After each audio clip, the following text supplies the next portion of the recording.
మెదడుతో ఆలోచించి చేసే ప్రసంగాలు ఎదుటివారి మనస్సును తాకలేవు. మనలో ఆధ్యాత్మిక ఉష్ణం, భక్తి లేకపోతే ఇతరులలో మనం మార్పును తీసుకురాలేము. 2. వ్యక్తిత్వ వికాసం మరియు వినయం. లోకములో ధనం లేనివాడు దరిద్రుడు కాడు, దుర్బుద్ధి కలిగి ఉన్న ధనికుడే అసలైన దరిద్రుడు.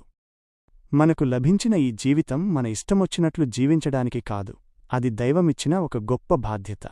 వినయం. గర్వం నాశనానికి దారితీస్తుంది, కాని వినయమే మనకు నిజమైన గౌరవాన్ని తెచ్చిపెడుతుంది. సాత్వికం. సాత్విక గుణమనేది బలహీనత కాదు, అది ఒక గొప్ప అంతర్గత బలము. కోపాన్ని జయించి సాత్వికంగా మాట్లాడే నాలుక కఠినమైన పరిస్థితులను కూడా మార్చగలదు. 3. కుటుంబం మరియు క్రమశిక్షణ. ఒక భక్తిగల కుటుంబంలో వివరించలేని గొప్ప శక్తి ఉంటుంది. అందుకే బాల్యం నుండే పిల్లలకు సరైన మార్గాన్ని నేర్పించాలి. అప్పుడు వారు వృద్ధులైనా ఆ మంచి మార్గం నుండి తొలగిపోరు. స్త్రీకిగాని పురుషునికిగాని వారి శీలమే అసలైన ఆభరణం. హృదయ సౌందర్యం లేని బాహ్య రూపం పరిమళం లేని పువ్వు వంటిది. 4. విమర్శ మరియు విచక్షణ. మనం ఇతరులను ఎలా విమర్శిస్తున్నాం అనే దానిపైనే మన స్థాయి ఆధారపడి ఉంటుంది. ఉన్నతమైన వ్యక్తి సిద్ధాంతాలను విశ్లేషిస్తాడు, సామాన్యుడు సేవను విమర్శిస్తాడు. నీచమైన మనస్తత్వం ఉన్నవాడు వ్యక్తులను విమర్శిస్తాడు. బుద్ధిహీనుల పొగడ్తల కంటే జ్ఞానులు చెప్పే గద్దింపు వినడం మనకు ఎంతో శ్రేయస్కరం. 5.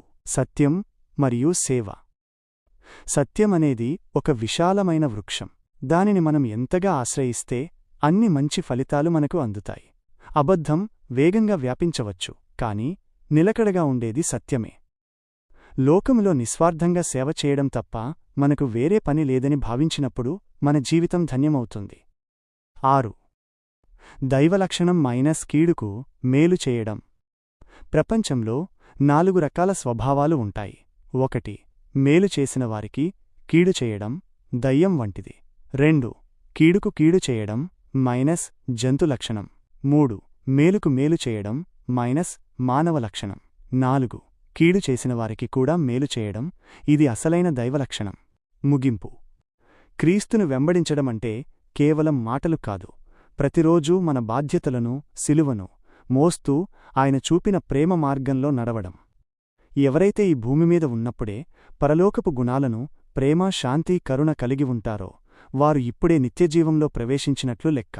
మన జీవితాల్లో భయాన్ని వదిలి ధైర్యంగా ఉందాం, ఎందుకంటే ధైర్యవంతుడు ఒక్కసారే మరణిస్తాడు, కాని పిరికివాడు ప్రతిక్షణం మరణిస్తాడు. ఈ ఉన్నతమైన సూత్రాలను పాటిస్తూ మనల్ని మనం రక్షించుకుంటూ